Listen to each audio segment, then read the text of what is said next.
Greetings and bienvenue, Midnight Crew. Thank you for returning to this broadcast, and welcome to new viewers joining us for the first time.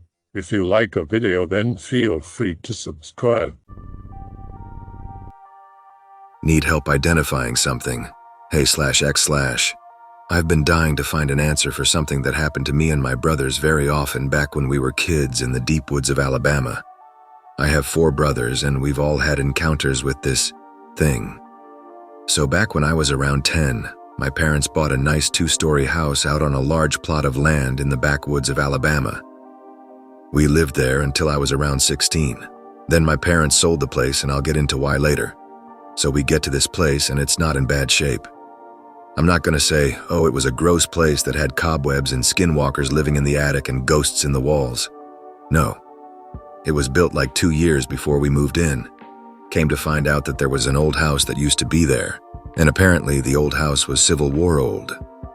Day 1, we all pick our rooms. Me and my little brother, us being the youngest, had to share a room. Whatever, we always did, so it wasn't really an issue to me. Besides, I always felt safer knowing someone else was in the room with me. We didn't hate each other. We actually loved each other and enjoyed each other's company. We'd play with our DBZ figures together, which was the hot ticket at the time, or our Gundam toys or Power Rangers stuff. Anyways, I'm getting off topic here and I need to focus and get to my point. So, I mentioned that the house sat on a lot of land, right? Well, the land wasn't amazing. Not lush open fields or farmland or even beautiful forests. It was a bog. Except for behind the house. Behind our house was a dense forest that you couldn't really explore without proper clearing tools. But the entirety of the front yard was a gross, swampy bog. I mean, it didn't stop 5 dumbass little boys from playing because we all loved to get gross and catch frogs and shit. Most of the time we'd catch leeches too. Boy, those were fun. So after we get settled and everything a few days later, we do as 5 bored kids before the internet and cell phones came around. We explored. My oldest brother, who always fancied himself a leader, he decided that first and foremost we needed to go into the woods. So on a nice sunny day, we all gathered outside, and my 2 oldest brothers snuck away with my dad's hatchet and machete, and into the woods we went. We wildly overestimated how dense this damn forest was. Vines as thick as trees themselves. Thorns jutting out of trees because fuck you, evolution bitch. But the worst of all, the bugs. Man, it's like they had never seen 5 little kids before because no matter what bug it was curious about us. We got a bit far into the woods when I heard my middle brother, let's call him Josh, start screaming. Apparently he noticed a big-ass spider on my second oldest brother's back.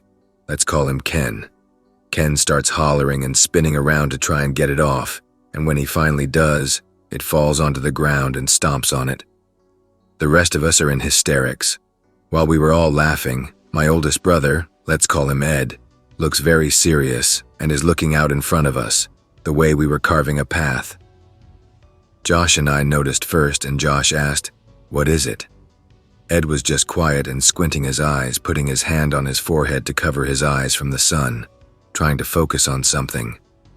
We all turned to see what he's trying to look at, and I shit you not, the world went quiet. All the sounds of the forest just stopped. I saw something. I don't know what it was, but we all just tried to focus on this thing and see whatever the hell it was. Then Ken did something incredibly stupid and yelled at it. "Get out of here," he yelled as he banged the hatchet against a tree. I don't know if it was idiocy or because he had a weapon that he thought whatever this thing was would be intimidated. Not but a few seconds later, we all hear it. This deep, guttural growling. I had only heard that sound once, and it was in The Lion King. But even that wasn't this deep. Then we all saw them, these burning green eyes, like fire was rolling out of 2 eye sockets. We were all frozen in collective fear. My little brother James started to piss himself. Then Ken took a step back, and I don't know what that did, but suddenly all the sounds came back to me, and one particular sound was dominant. Large feet running at us. It was like a goddamn Clydesdale's gallop. It was so loud, and we could even feel the vibrations in the ground. This thing was still a ways away from us, and we all unanimously fucked off. We were all screaming incoherently and crying. Ed picked James up and ran with him because he wasn't running fast enough. I just kept hearing it getting closer and closer. We leapt over fallen trees and scratched ourselves on thorny vines, but we didn't stop. We all knew that if we stopped, we were dead. After what felt like running for ages, we finally came out of the forest and ran to the house and slammed the doors behind us, going to every single door and locking them, closing all the blinds after locking all the windows. Our parents were out shopping and they left Ken and Ed in charge. Well, that didn't seem to be panning out well for us at the time. We all huddled up in the living room and just waited. It was only a few moments before we heard that growling noise again. Deep, low, and pissed off, I'd assume. My heart was thumping so hard I was sure my chest was going to explode. James was crying and, not gonna lie, so was I. Hell, we all were. The growl kept pacing back and forth on the back porch where we came in from. Then it moved to the front porch, and we got a glimpse of its shadow through the curtains. It was huge. We couldn't make out its shape as it just blocked out the sun from the top of the curtains to the bottom. This thing was ungodly big, and we felt it with each pronounced step, loud thuds each and every single step. We also heard this other noise. I thought it was scratching at first, but Ed later identified it as sniffing. It could smell us. It either got bored or decided that making us all crap bricks was enough for the day, and, as quick as it was there, it left. We all stayed huddled up until our parents got home. We didn't talk about it at first, but after a couple of days we fessed up on what was wrong. To my utter surprise, they believed us. My dad then told us about the land we were on and why we moved to it. It was his great-grandfather's old land. He didn't know much about how he acquired it, but he did say that his grandmother would tell him that the land was cursed, that a gate to hell was somewhere in the dense forest. My dad told us that he never believed it, until one day he encountered it. They called it the green-eyed dog. He described a dog that looked mildly like a pit bull, but only it was mammoth and cut into pieces, 3 to be exact. It was held together by its exposed spine between the 3 segments. He said it moved like a snake. It could smell your fear and knew what your fears were. We were all terrified until my mom told us that my father was just joking. But he didn't look like he was joking, and it sounded very close to whatever we had seen. This thing wasn't normal. I swore I could even feel its intentions. It wanted to kill us. It wanted to eat us, to make us suffer. This thing was evil, and I even knew that as a goddamn 10-year-old. We were told to stay out of the woods. But as I've said before, we were 5 dumbass little boys. I've seen it multiple times before we left, and I could share some stories, but my question is this. What in the hell was this thing? Does anyone know of some cryptid or demon like this? I've been holding this story in for a very long time, and I just can't handle it anymore. I have to know more about this thing, what it is, where it came from. I know it's real, and I'm not over-exaggerating about this thing. I've never really done any digging because I don't even know where to start, so I came here after listening to some creepy shit on YouTube being read by a dude and hoped someone could help me. Anyone got a clue? Probably a genius loci, a guardian of those woods. I don't think they're usually green-eyed dogs, though. Could have just been a dog man. I don't know shit about cryptids, to be quite honest. I presume some entities can be culturally influenced, but it could still be a variant of whatever mythology you find it resembles. It sounds like a personal encounter. What was happening to you during that time? What was significant about the environment to you, rather than historically? What does the appearance of the entity symbolize? Green makes me think of natural things, but fiery eyes make me think of anger or environmental awareness. You should try shortening your story, maybe, or make it easier for other anons to read. Stories from anonymous strangers on the internet may not be as sentimental to another. You might catch more people with a better delivery. I appreciate the feedback from everyone. I actually Googled a genius loci, but it doesn't seem to be that. It wasn't protecting anything as far as I could tell. It just wanted to make us terrified or kill us. I think I need to also say that this thing wasn't just seen in the forest behind Outhouse. We saw it plenty of times in the bog. Hell, we saw it a couple of times out of our property. I have no clue if there's multiple of these things, but all I know is that whatever it is, it doesn't like people. The green-eyed dog isn't the only thing we ever saw out there either.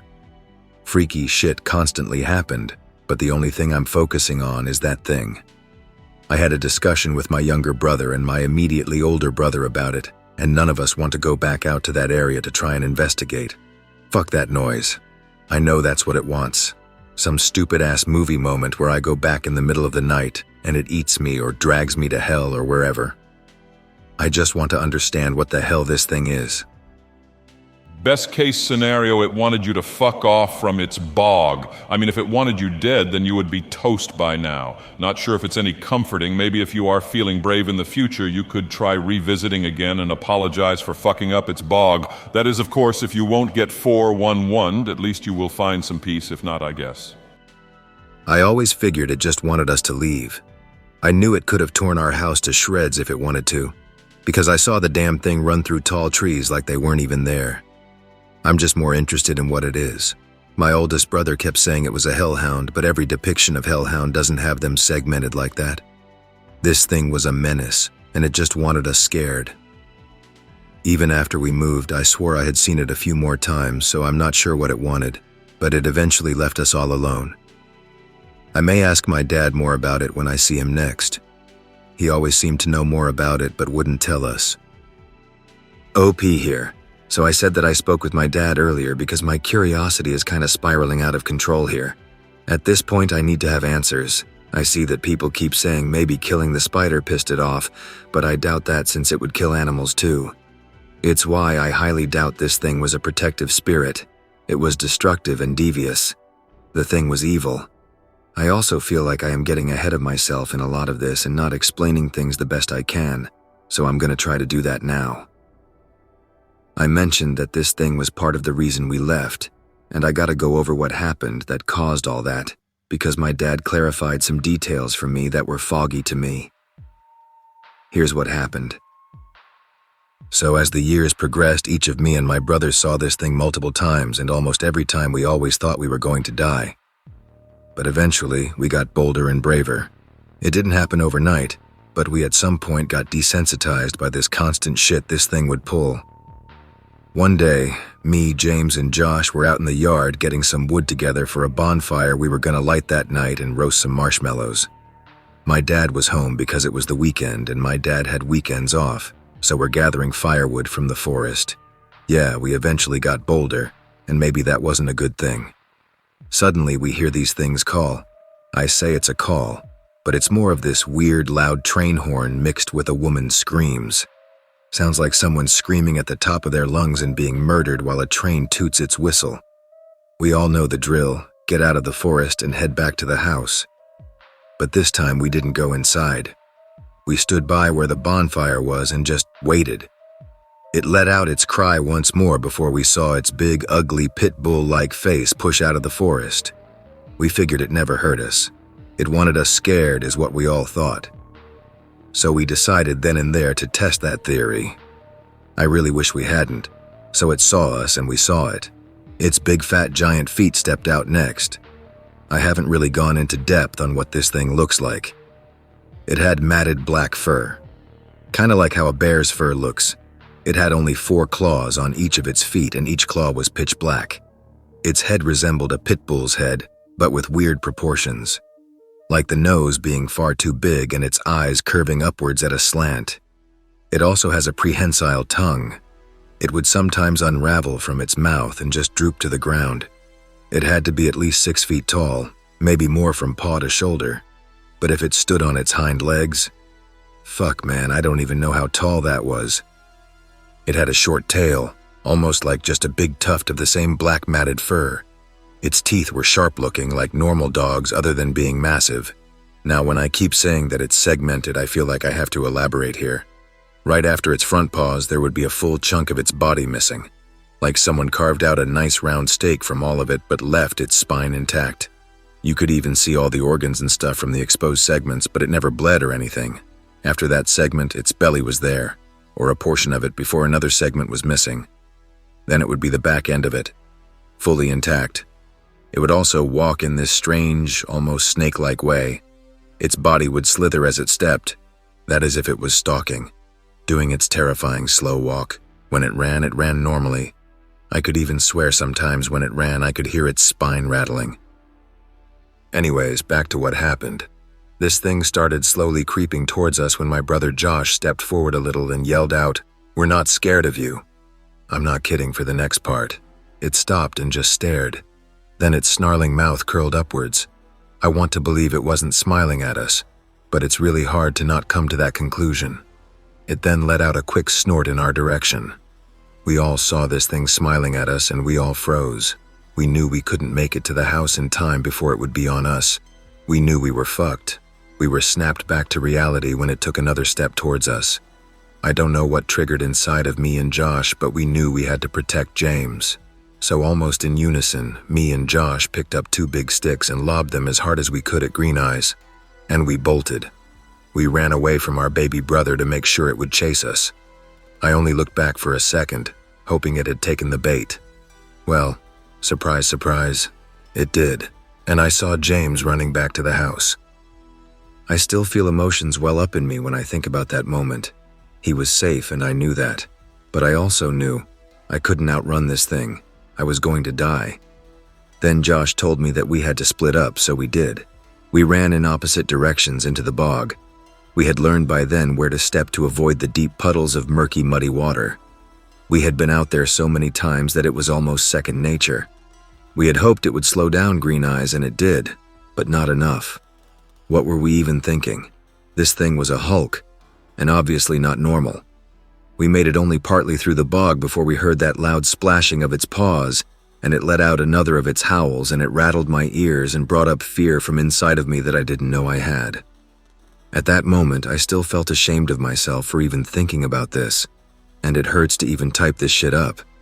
But I had hoped it went after Josh. I had hoped it chose him and not me.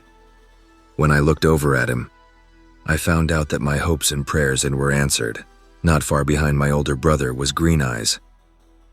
God, I wish I could take it back. I feel so ashamed and guilty of even thinking that. I felt like a coward. That's when I felt tears on my face. That's when this look of pure sorrow washed over my face. And Josh saw it. God damn it, he saw my face, and I know. He knew. He knew it was behind him, and it was gaining. I should have screamed. I should have got its attention and made it look at me, chase me, kill me. But I didn't. Instead, I slowed down. It was right on him, right on my brother. It headbutted him and knocked him down, which made him skid along the wet ground for a couple of feet before he stopped. I was about to watch my brother die. I wish I could tell you that I wanted to scream, that I wanted to yell, throw something at it and get its attention. But at that moment, I felt relieved. God damn it, I felt relief/X/. It was him, not me. I hate myself for it. I hate myself for feeling that way. I don't ever let myself live that down, no matter how many times I've been told that it was natural. It was cowardice. Plain and fucking simple. Cowardice. I watched as Green Eyes slowly stalked towards my brother. I saw Josh scramble back and try to get back up to his feet, but he couldn't. Crack.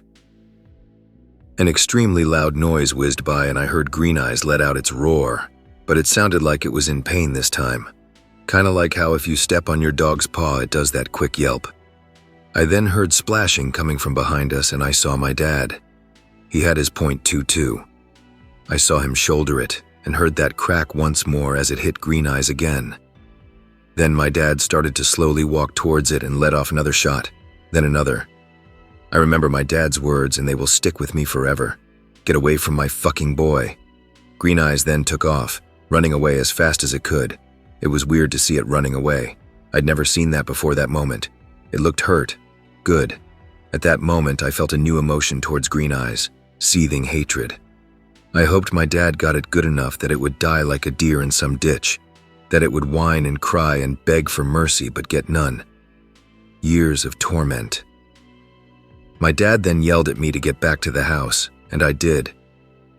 I saw him walking to my brother as I took off back to the house and got inside. James had told my dad everything, and my dad just grabbed his gun and ran outside. That day I didn't feel like it wanted us scared.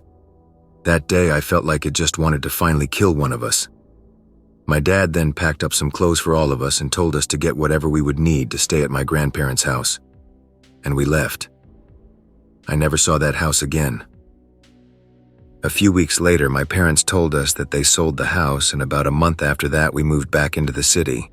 I saw glimpses of it whenever I'd go visit my grandparents who lived out in the boonies, but it never showed its face again mano a mano. I don't know if I'm still traumatized by this thing to this day, but it's hard for me to be out in the forests. My family keeps asking to go camping.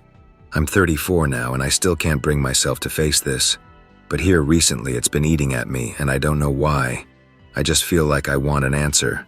I'll tell you all that my dad told me next. So I promised an update on what my dad told me, and I'll give you all he told me now. I asked him if he remembered Green Eyes, and he told me he did after a bit of a pause. I asked when was the first time he saw him, and he told me back when he was a kid when he would visit his great-grandfather. Apparently my great-grandfather, my dad's grandfather, refused to take the land from his dad because he just didn't want the responsibility of that place. Everyone in my dad's family believed the land to be cursed.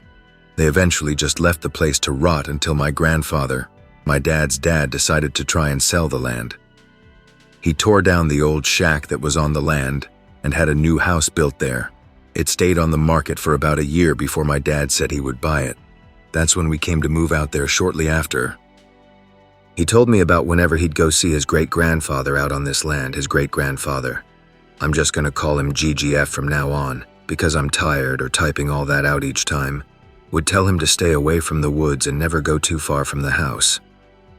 My dad's great-grandfather was apparently very superstitious and spiritual and had all kinds of charms and effigies laid out around his yard, and a lot of them lining the entrance to the forest. He'd often tell my dad that an old devil lived out in the forest and to stay away. But hey, kids are kids, and my dad didn't believe him. Until he told me he saw Green Eyes. It was something similar to how me and my brothers first saw it. He walked into the woods, and after going a bit into them, it was just there. He said that even back then it looked exactly the same. It chased, he ran. But when he got out of the forest, Green Eyes stopped and wouldn't come out. He said that his great-grandfather was there at the edge of the forest when he came out, and he started yelling at the thing in some language he couldn't understand. He later found out it was Native American. Iroquoian, I think, is the spelling. So I imagine this thing has something to do with Native American folklore or myth or whatever, I don't know. My dad isn't so sure. So after that, my dad's dad found out about how his great-grandfather let him go into the woods and didn't let my dad go back for a very long time. But when my dad was about 13, his great-grandfather died and they went out to the land to divvy up his belongings. Apparently there was a big fight among my dad's grandpa and his siblings, in which my dad said he had 3 brothers and 4 sisters about who would get the land. None of them wanted it, but my dad's grandpa being the eldest, it was forced on him. Then my dad told me something that I don't know how to process. Apparently Green Eyes killed my dad's great-grandmother and one of their kids. He didn't know how it went down because he just heard rumors but never directly asked my great-grandfather. Everyone just kept saying she got attacked by a bear or something, and the kid died of exposure. Only my dad's great-uncle told him the truth. I don't know how he got all this info, and I don't know if it's true or not, but I honestly can believe it. So I have no clue if this land is old Native American land, or an ancient Indian burial ground, or a portal to hell, or cursed, or there's something in the air that makes people hallucinate. Fuck if I know. All I know is that I fucking hate that place. So I think I'm gonna call it quits on this for now. If I get any new info, I'll share it, or if anyone wants to know about some other odd shit that happened there, let me know. I don't mind sharing because I honestly feel better after putting it all out in the open. I was late to the last spooky stories thread and wanted to reply to someone who had a weird story from a bog. I have one too. I was visiting the Orono Bog in Maine. It was beautiful and peaceful, meditating pepe.jpg. I was the only person out there.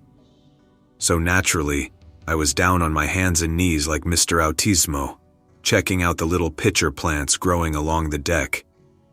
Then suddenly, I heard a strange sound. It was like a soft explosion, if that makes sense. Like a deep, low whoomp that I not only heard but felt, like when you stand too close to a huge amp that's blaring bass. Then there was silence. Unnatural silence, like not even the wind was blowing. My heart began to race. I got up and noticed that I wasn't making any noise. No rustling of my clothes, no creaking of the deck as I rose, just no sound at all. I looked out across the bog. Pick-related is exactly what I was looking at. I heard something out on the bog, something like acorns scattering over the surface. But there's nothing that I could see falling onto it. It was a bright, sunny day, so it wasn't rain. Plus, there was literally no other sound. I couldn't even hear myself breathe. I kept inhaling to make sure I wasn't going crazy, but I couldn't hear shit. I began to think I was dreaming when suddenly I could hear again. Wind blowing, birds, my own breath. I instantly took off running and GTFO of there. I stopped by Orono Brewery for a goddamn pint to calm my nerves. I ended up getting sloshed. I was at my aunt and uncle's in rural Wisconsin late at night and I couldn't sleep. I went outside and had a smoke. It was October, so pretty chilly but no snow. It was super quiet and a newish moon, so also very dark. They live on a lot of land that is relatively uncleared, except for the house and some outbuildings. It's all trees and trails with a big boggy patch in the middle. Still not sleepy, so I started wandering their plot. I took a trail into the trees. I came out to a little outcropping with the bog before me. It was still very quiet. I wasn't exactly spooked, but I got that sudden feeling of eyes on me. I looked around but saw nothing but moon shadows and reeds. Something laughed at me. I couldn't tell if it was in my head or actual sounds, but it was very loud, unfriendly laughter, like a joke at my expense. Brush animals burst into a frenzy all around. Dozens of birds winged the fuck out of there squawking, and what sounded like a deer maybe crashed through the brush. I stood there like a frozen idiot while the nature around me noped the fuck out. I soon followed suit. I didn't sleep a wink that night. Uncle got up at dawn and found me nursing a coffee in the kitchen.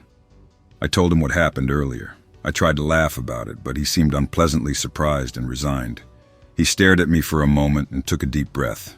He told me to follow him. Uncle leads me to the cellar and we go down the steps. I haven't been down there in years and years. There's a door on the far wall I didn't remember ever seeing. I ask him where the hell that goes after he opens it to stark blackness. He gives me a look as he snags a lantern from a shelf by the door, says, "Old root cellar my grandpa dug. Follow me." We walk into a small square room that has a rough tunnel in the back corner. It looks kind of like a mine shaft, but rather short. There are wood trusses every few feet, you know what I mean.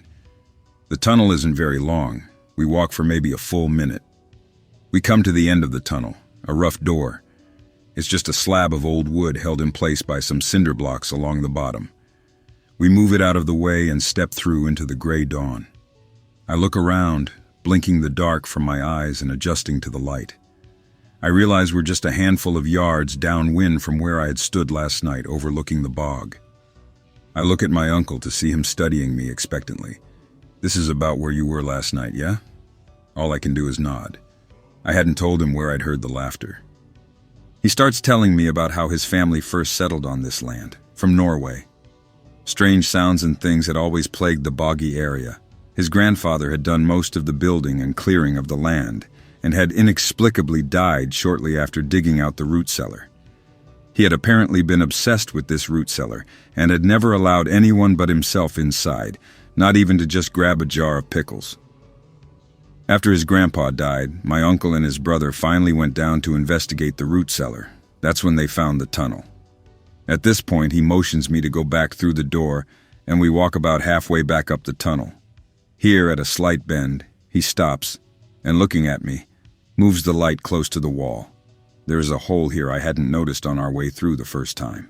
My uncle, visibly pale now and a slight shake to his hand, asks if I want to take a look.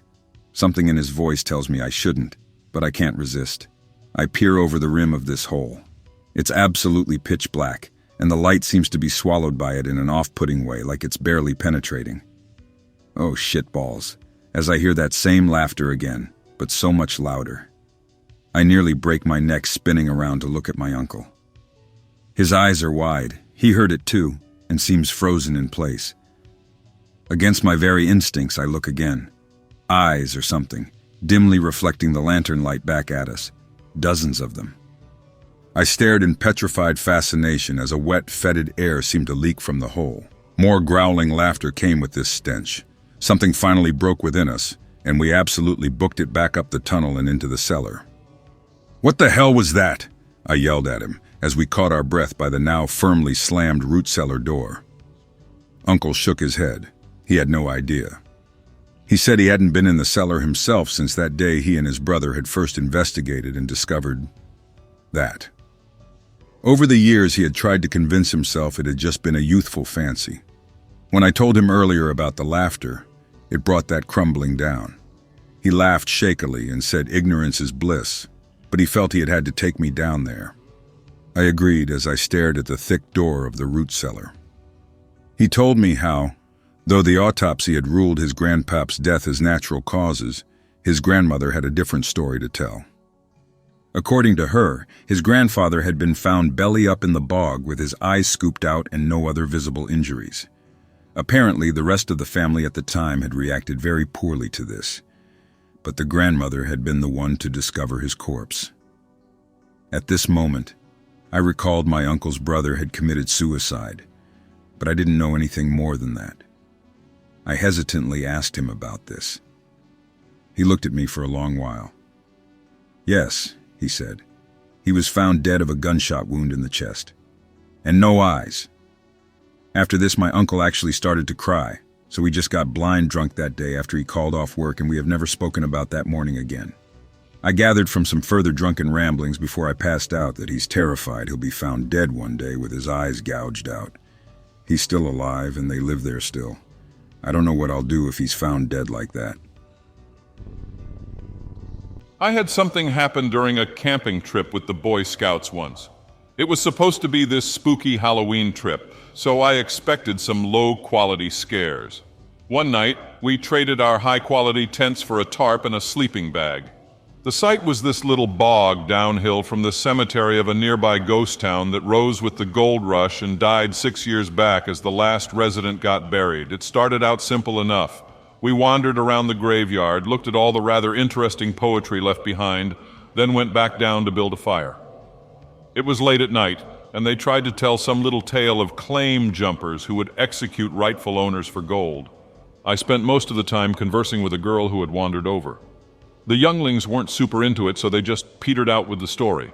Eventually, they tried to spook us with big, burly leaders in skull paint holding axes. They came through a few times from a few different angles, said nothing, and gave up. No one seemed scared. We retired. I went to my sleeping bag and fell asleep quickly. I woke up in the middle of the bog, a huge clearing I didn't think was there. All the willow trees seemed to bend upwards closer to the middle, and they were all charred. A light smoke filled the air. I went back to the group and asked if I was feeling better. I asked what they meant, and they said I started acting strange the night before, whooping and howling while running about while the fire built. They said they could hardly light it because it was so wet outside before I lay next to the pit and began speaking quietly in what they thought to be Gaelic from what little I had shown off being able to speak.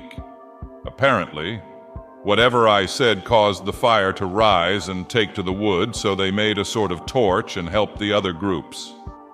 When night fell, apparently everyone grew uneasy, but I grew seemingly insane. While I normally was rather lethargic, I grew restless and began laughing. They said the laugh grew louder until it more resembled some form of bestial bark. This grew until it reached a sort of chant that seemed to rise and fall with the flames, hitting its max at 6 feet. When they sent the CNAs to spook us, apparently I became territorial and started snapping to scare them off. Some thought I was running on all fours. Others could swear I was teleporting, just appearing anywhere convenient from the shadows. I asked them about the woman I had talked to the night before. At first, they pointed out some CNAs that had also been there, but when I described her, they told me I hadn't talked to anyone. Instead, I had chosen to stare into the flames, quietly whispering, with a strange smile on my face that creeped the leaders out enough to call the story early. When the flame was put out, I was inconsolable, sobbing uncontrollably. After they had fallen asleep, they heard both the sobbing and the laughing from the bog, and soon after I disappeared. One tried to investigate, saw something like a human with my distinct curly red hair but bent into the form of something else, like a wolf or a cat, its every movement sounding the crunch of dislocated bones. So now everyone always jokes that the Firebeast will return if I camp at night. I probably can't go with any of these people again. Most seem afraid, honestly. I hope that you enjoyed tonight's broadcast. If you enjoyed tonight's story, then please subscribe to the channel as more green texts will appear daily. A new broadcast will appear when the clock strikes midnight Central Time.